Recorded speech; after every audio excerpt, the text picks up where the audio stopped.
Long, long ago, a Swedish fella by the name of Marcus Persson decided he wanted to change the world. Marcus Persson had enough of big budget AAA hot garbage releases and began working on a little indie darling that would revolutionize everything. Marcus Persson figured out man's innate desire to build and destroy. Marcus Persson, with the simple flick of his finger, knew that he was onto something special.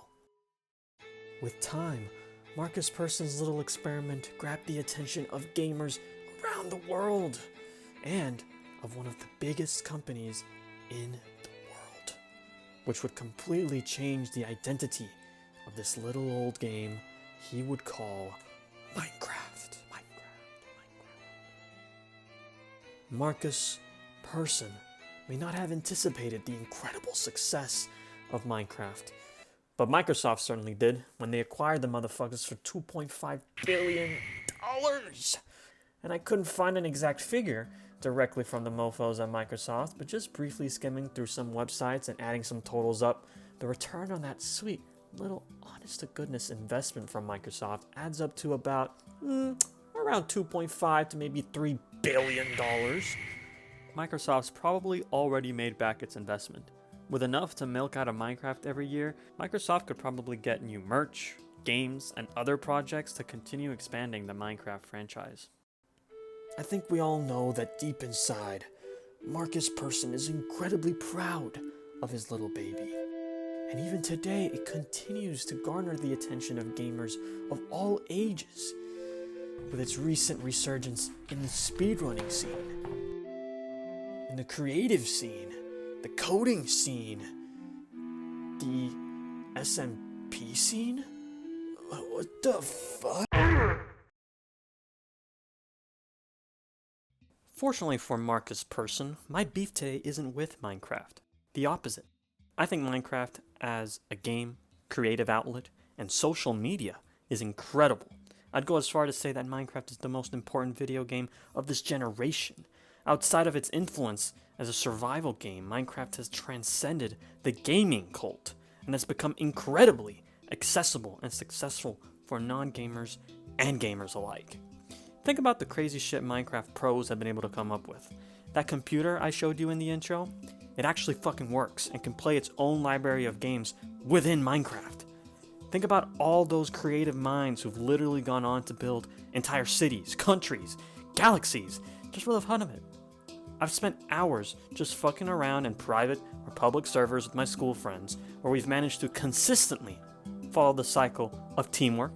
You know, that phase when we're all giddy, where we're separating into our little roles. You know, I'm the farmer, he's the miner, I'm the fighter.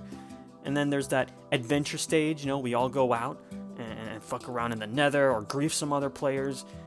Eventually, we reach the inevitable point where someone gets bored or accidentally kills the village dog, and all-out war commences. Chaos. No one's house is safe, no one's shit is safe. Catastrophic collapse of our cute little social order. Me? You wanna know where I fall in? You wanna know what I think? I like Minecraft for the story, bitch. Yeah, that's right. I read the end credits. I know the lore. Since those days of early schoolhouse Minecraft, Microsoft has been pretty decent at slowly drip-feeding the community with new stuff. Minecraft still gets new updates, content, and even fresh new games to make things interesting and revitalize the brand. But the core formula remains the same. Mine and craft. Pretty simple, right? But ever since Minecraft, other games have really expanded on that formula. Take Don't Starve, a very stylistic and unique approach to survival games, incorporates this sanity meter, which completely recontextualizes the game's threats and objectives. It's not just about finding food and building shelter, you also need to worry about your mental health. No joke. Your intrusive thoughts can literally take shape and kill you. Terraria is another fantastic game that seems to live in Minecraft's shadow ever since its inception. The games were developed nearly side by side, yet the similarities are striking. They're both about mining and crafting. Go figure. Terraria, on the other hand, places an enormous emphasis on combat, which is ultimately why you're doing all that mining and crafting. Don't get me wrong, Minecraft has its fair share of combat and objectives, but I'd argue that Minecraft does its own thing a little better, and Terraria does its own thing a little better, you know? Minecraft is great because you have the freedom to do what you want. You know, you want to go a creative route and just build shit, go for it. You want to, go through the game's objectives, build yourself some cool stuff, and then fight the Ender Dragon, you can do that too. With Terraria, things are a bit more linear. The point of the game is to climb the hierarchy and supply yourself with weapons and build your character and really go all out on the monsters and the cool shit you can make. Don't get it twisted, Terraria is an excellent vehicle into a more multiplayer-focused experience, and it has plenty of room as a creative outlet, letting you build just about anything in this little pixelated style adventure. What I'm saying is that Terraria's fundamental goal, it would seem, is to get you to overcome its many increasingly more difficult and fantastical obstacles and challenges, while Minecraft plops you down and tells you nothing. It doesn't really tell you anything, you just go. From the get-go in Terraria, you have the guide, and he kind of guides you, telling you what to do, and you'll slowly unlock more stuff, and that's part of the point. While Minecraft is just a sandbox, with nothing in clear sight, and your goal is to figure it all out yourself. I mean, that's the game. Minecraft is more open, Terraria is more linear. There have been tons of other games since Minecraft and Terraria and Don't Starve, but not all of them have been quite as creative. Ark Survival Evolved is an incredibly popular survival game with, in my personal opinion, none of the charm or style of those other games I've previously mentioned. It's ugly, hard to run, and incredibly grindy, which makes it a unique experience for sure, just not one suited to my peculiar tastes. Dinosaurs and multiplayer are badass, but there's not much else to push me forward in this otherwise grindy survival chore. DayZ and The Forest are two pretty significant survival games in their own right. DayZ is this authentic survival experience trapped in a zombie wasteland, while The Forest is this authentic survival experience trapped in a cannibal wasteland. It's a big difference there. No, but for real, The Forest was greatly appreciated for its emphasis on storytelling in its world. Explanations for your circumstance slowly start to trickle in as you understand the game's systems, which I think makes for a more lasting experience once you've dropped the controller. You play a game like Ark or, Rust, and you get used to that feeling of exhilaration as you vanquish your foes. But what's left afterwards? When you're done with the day, when you go to work or go to school or whatever, what are you thinking about? What are you daydreaming about? I tend to think about those lasting impressions, and so for me, a great story tends to be more impactful than just great gameplay alone by itself. Now, I'm not going to leave out Valheim because I know it's incredibly popular and the game's been slow to finish, so I'm just going to avoid adding on some more outdated opinions that I've already given out and that I plan to give out in the future. So I'm just going to give it a name drop, okay? Let's just let that sink in. Let's just accept the fact that Valheim is great and that it might still be great and that it's probably going to get greater, but we're going to move on like nothing ever happened. Then there was Conan Exiles, 7 Days to Die, The Long Dark, Starbound, Unturned, but none of them quite hit like my favorite out of the bunch, The King. The mother of all survival games, the one that is deepest, most nearest to my heart. The one, the only. You know what it is, right? You already know what it is. You know exactly what's coming up. It's in the title of the video, it's in the thumbnail. What else is it?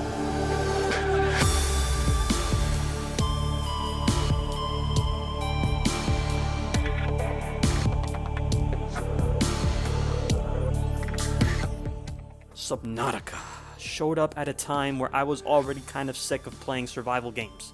Its unique setting of exploring the ocean and seeing what's going on in this mystery alien planet after you crash land, it's badass.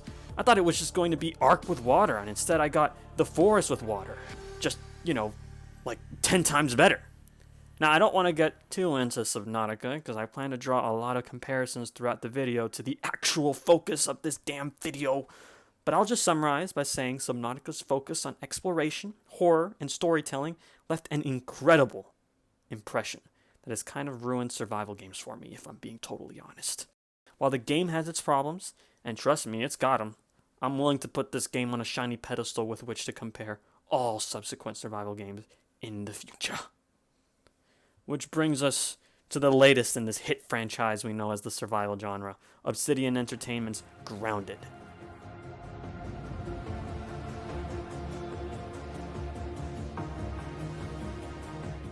Grounded is a survival game too, except instead of being stranded in some unknown planet all by your lonesome, you play as a high schooler in the 90s, shrunken in a backyard on your lonesome. Like the hit film, Darling, I believe I may have in fact diminished the volume of our children. Forget fighting zombies and the occasional dinosaur. Here you'll be fighting something much worse. Bugs. Big bugs, scary bugs, and bug zombies. And most of them want you for breakfast, lunch, and dinner. But that's not all that's hiding in the Garden of Grounded. A corporate conspiracy is at play, and you're in charge with uncovering and solving your little dilemma. See what I did there? Little dilemma.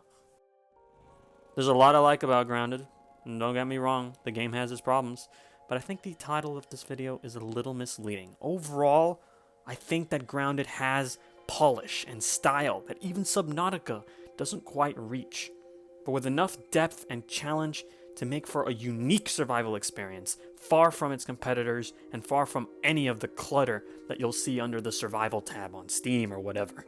So if anything you've seen, or anything that I've said about any of these games, including Subnautica, including Terraria, and of course Minecraft, if you haven't played Minecraft yet, what the fuck are you doing? Then please consider saving this video for later and trying these games out yourself, because from here on out, I'm going to be spoiling the fuck out of some of the better moments in Grounded, Subnautica, and maybe a little bit of Hollow Knight. We'll see. It might be a surprise. It might not happen. We'll fucking see. Let's start with some backdrop. Like Subnautica, and very much unlike Minecraft, Grounded is set in a fixed map, not at all procedurally generated or randomly seeded. It's a limited open world where you explore a suburban backyard filled with critters, 90s stuff and memorabilia, and enemies and mobs are intentionally placed in specific regions of the map so that the player is better progressed through the game's world or whatever the quests want you to be. I mean, it's not like Minecraft where you can just wander into a desert or spawn in a tundra and find your way out. You'll always spawn in the same place. You'll always encounter the same monsters in the same location. You won't have to worry about any high-level boss finding your fucking ass on day one. This also helps manage the progression of the player by railroading them, so the game will know where you're at depending on how far you're getting into it, right? You're not given too much instruction on any of these games to go forward, but that constant collection of materials, that drive to upgrade, craft, and build, is generally what pushes you forward in any survival game. It's important to preface that Grounded does contain spooky elements. It's in a very similar spot in that the terror of giant-ass bugs everywhere appealed to me as a horror element, quite like the deep ocean blue and solemn loneliness of the forest. I bring this point up because it's important to the identity of Grounded. While it's certainly a survival game at heart, Obsidian, much like Unknown Worlds back in Subnautica land, is banking on the shock and spooks of finding these big-ass spiders in dark-ass holes and these giant-ass snake reapers in the deep ocean blue of planet 4546b. Just look at how they prowl the backyard, slowly, methodically. They're hunting. They're hunting you, in fact. Stray too far away from a safe zone at night, and you'll find yourself face-to-face with horrors beyond your imagination. Or just more spiders, it's not that crazy. There's a point to be made that part of the charm of Subnautica and Grounded is that it allows you to face your fears. It's what appealed to me in the first place, and it's what makes horror games so addicting. You're not just conquering the game's objective, you're not just there to beat the game, you're getting over your own personal fears, you're conquering a challenge that's sometimes, almost always, bigger than yourself. Unfortunately, I think games like Grounded make conquering your fears a bit too easy. It's not that the bugs aren't scary, it's that you have to kill them to progress or get loot. You have to conquer your fears in Grounded. You don't have a choice. You can't go through these late game areas and not fight anything. You have to. You have to kill wolf spiders. You have to go inside the anthill where the plethora of worker ants and soldier ants are hiding, waiting for you to try to invade. It's not optional. You have to do this, or else you're not getting into the final leg of the game. Initially, this sounds good. I mean, if you have to fight these scary-ass monsters, then the game must be scary, right? Well, yeah, it sure is initially. You know, you need to get over that fear to be able to progress the game, like I said before. But once you're done with the second hunter spider or the first anthill, they're not a threat anymore. You practically don't need to worry about any of them. You can encounter one in the wild, or it can ambush you, and you've just like already mastered its fucking AI and how to beat it. So it's not scary. They're not a threat. And I think this is really unfortunate, because the intention seems to be horror, to be a little scary. Let's swim back to the world of 4546B just for a split second so I can draw a little comparison. There is never a point in Subnautica where you ever have to kill or slay any of the game's many hostile creatures that prowl the ocean, except for that crash fish. That one's got its own issues. The game is intentional about not giving you weapons or harmful tools to be able to slay any of the monsters, besides very, very basic repellent tools, like a device that freezes enemies, or, toxic pods that might spook them away. The point of the game is never to kill them, to get rid of them. It's mostly gearing you to survive, evade, and hide. I'm no psychologist, but it kind of makes sense in my tiny little brain that if I never try to directly face or kill those big-ass ghost leviathans or giant-ass reapers, then I'll probably never truly get over my fear of it. I'll probably get over my fear of its wailing in the distance, just coping with the fact that it's always near me. But directly facing it, that threat of death or sudden jump scares, it'll still be there, because my goal is to evade it, not to kill it. If I kill it, then I know it's killable and the threat's gone. You know what I mean? But that's just a hot take. Maybe it's not true and I'm talking out of my booty. I'll be talking out of my booty quite a bit in this video, so just bear with me. The backyard and the ocean are unsettling, but I can tell you, I'm not afraid of anything in Grounded anymore. No spider, no stink bug, no bee is quite as spooky as it was the first time.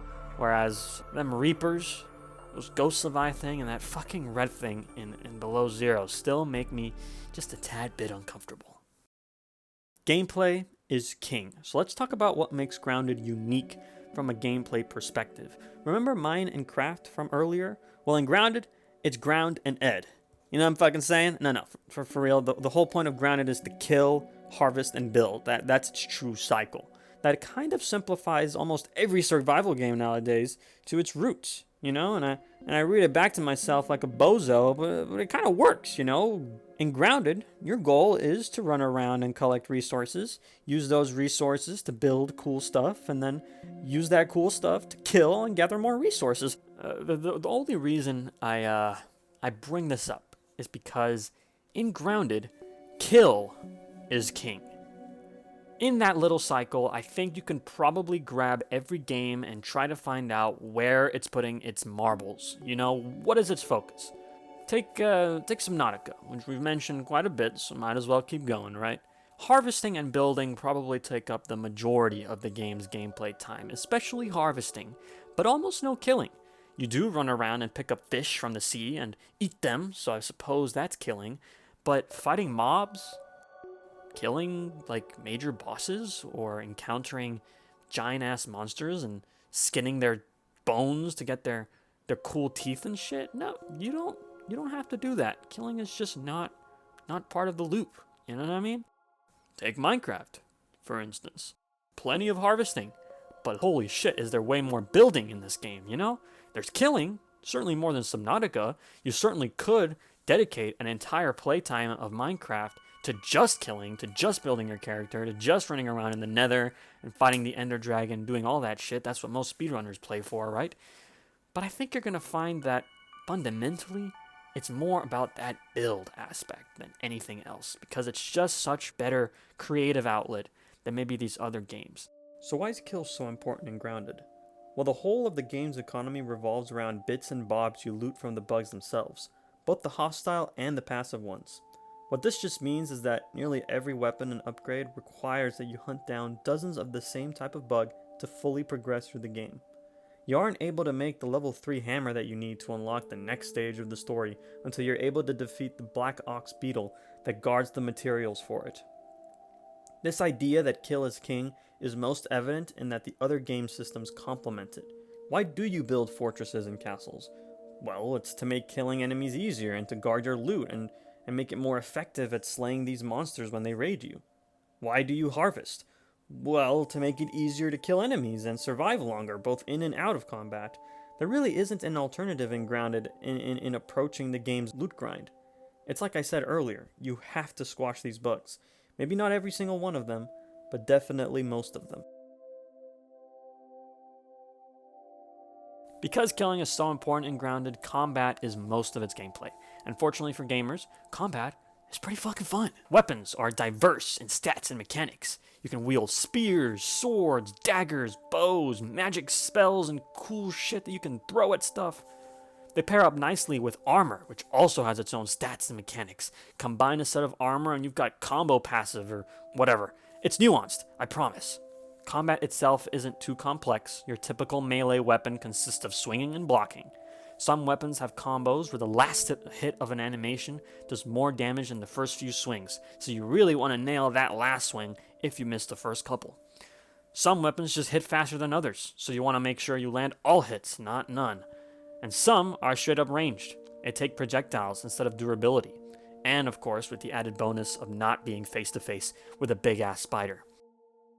I obviously won't go through every single weapon and what makes them all unique, but I found that as long as I'd make more arrows than the enemy had health for it, then cheesing was my most viable form of combat.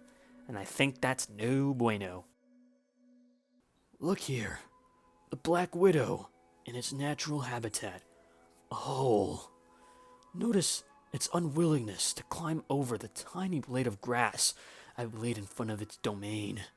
Arrow after arrow, I will eventually put this ferocious monster, the literal hardest monster in the game, undone completely by a small wall of grass.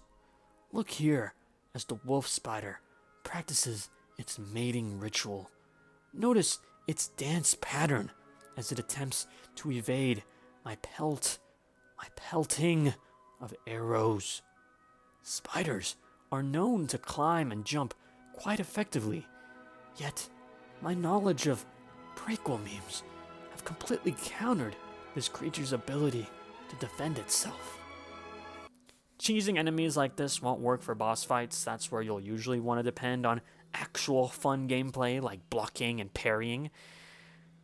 But if I can skip through a lot of that grind where I have to fight these tough-ass monsters and just get their loot straight out of the bat, I'm gonna fucking take that chance.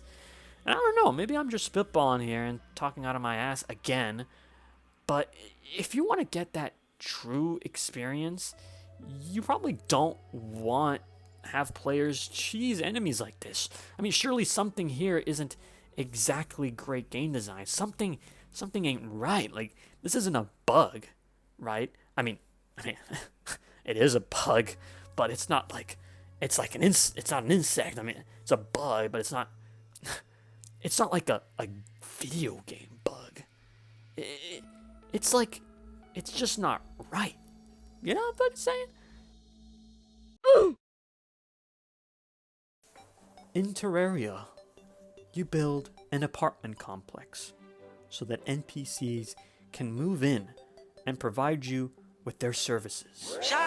In Minecraft, you build a house so you can store all of your belongings in a nice, cozy place by the riverside. About a bus. In Grounded, you build a fort because every other day of the week, a bunch of random ass ants will raid you for no fucking reason. It's just one ant. Yeah, boss. They're puny. Puny? Say, let's pretend this grain is a puny little ant. Did that hurt? Nope. Well, how about this one? Are you kidding? Well, how about this? I'm going to keep things short because while I think significant portions of Grounded's gameplay is rooted in its building mechanics, it's not quite enough to justify a whole section dedicated to this topic in this video, so I'm just going to keep it brief. It works for what Grounded is setting out to achieve, and for what you may set out to achieve in your own world. Presumably, because Grounded is entirely PvE, players won't find themselves going all out on a massive base like they would need to in a PvP experience like Ark or Rust. Instead, this game's building mechanic is much closer to that of Terraria, in that your fort building is necessitated on the fact that you need to protect yourself from waves of enemies every so often. You'll also have to build fortifications for these gauntlet-style wave events that are entirely optional except for one in the climax of the game's story. These aren't terribly difficult in multiplayer, but can be a real hassle in single player, since some of them are located in areas where there just aren't a lot of mineable resources to build bases from. And as I'll get into in a later section in this video, this means a lot of grinding and a lot of running back and forth to build a one-use mini-base, of which you need to do a half a dozen times across the whole map. Thankfully, these are optional and aren't required to get the true ending of the game's story. Shortcuts and pit stops are a nice way to add player-driven character to the game's world. Going through specific open ledges of the game isn't the only way you absolutely must use to get to late game areas. You can build ladders, platforms, and zip lines to make the to and fro faster and more fun, but you won't get some of these cool upgrades till late in the game, and by then, you've already spent quite a bit of time with the repetitive portion of Grounded's gameplay. Wow. Listen to me closely when I go through this section because I promise these issues affect different types of people differently. So you might not agree with what I'm about to say, or you might think that I'm totally on the ball here. I'm fortunate that I still have plenty of time to spare on gaming on an almost day-to-day basis. I love doing it so much that I've even decided to share some of that passion with the world through goofy-ass videos like this one. I won't lie though, my sweet spot for my ideal game length has gotten closer and closer to that 10 to 20 hour range. Don't get me wrong, some of my all-time favorite titles are 100-hour behemoths with more than enough opportunity to overstay their welcome for most other players.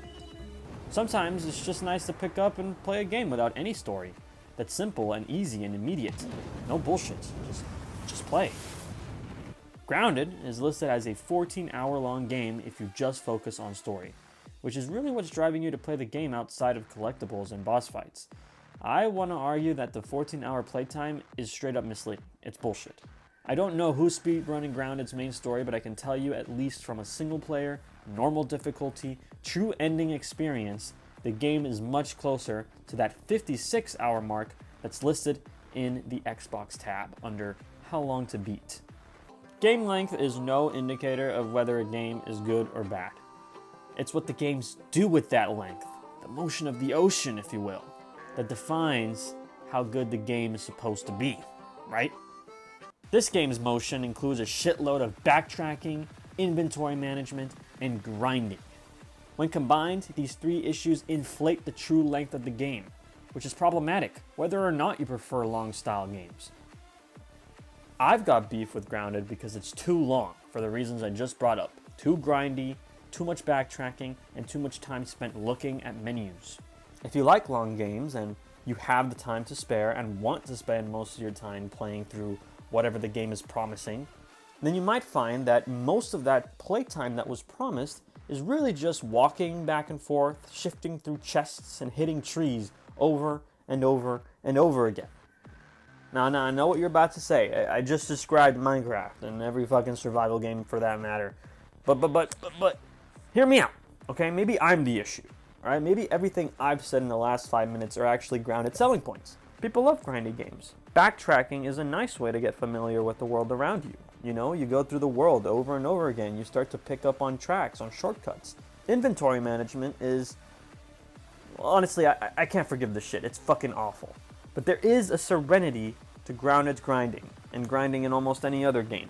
You know, that repetitive, rewarding activity is some of the best parts of games that I love and hold dear to my heart. And it's okay if you're like me too, and you prefer to just get straight to the point. But the problem is there. Grounded isn't a 57-hour-long romp through a survival backyard area. It's really more of a 20 to 30-hour-long game that has 20 hours of you grinding, crafting, and a whole lot of backtracking through the world of the backyard.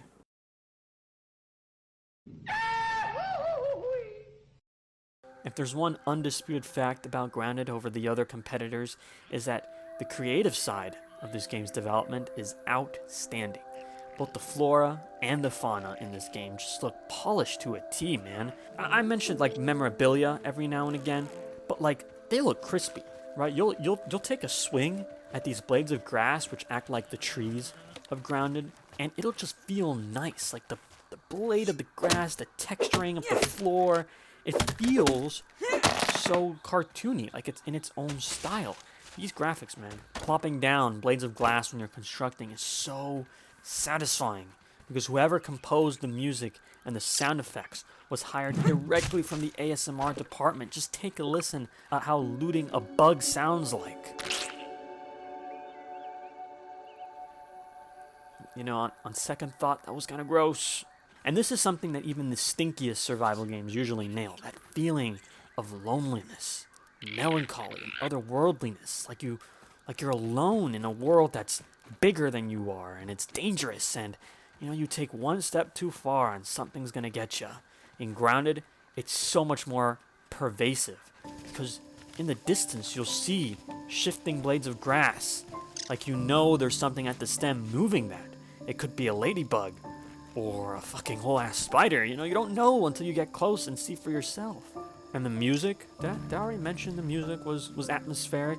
Well, depending on which enemy you fight, you'll get an entirely different encounter music. Like regular, usually neutral enemies will have this like, you know, danger zone playing, and it's like, it's okay, you know, it's nothing special, it's just a generic enemy. But then you fight a spider, and it's like this dramatic encounter, like a Spartan war, it's like badass.